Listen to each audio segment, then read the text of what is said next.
What's the meaning of bankroll?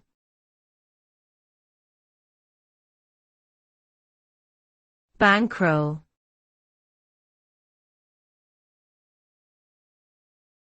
Bankroll.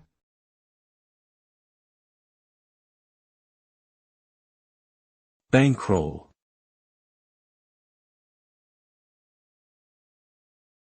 Bankroll.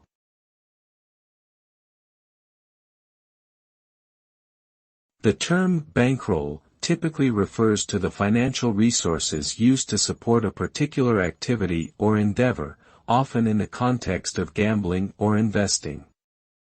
In the world of gambling, a bankroll typically refers to the amount of money that a player has set aside specifically for the purpose of wagering on games or events.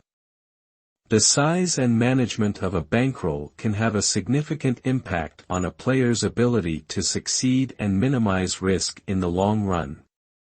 In investment contexts, bankroll refers to the funding available for a particular venture or project, which may come from personal funds, investors, or other sources. Proper management of a bankroll is crucial to achieving success in both gambling and investing.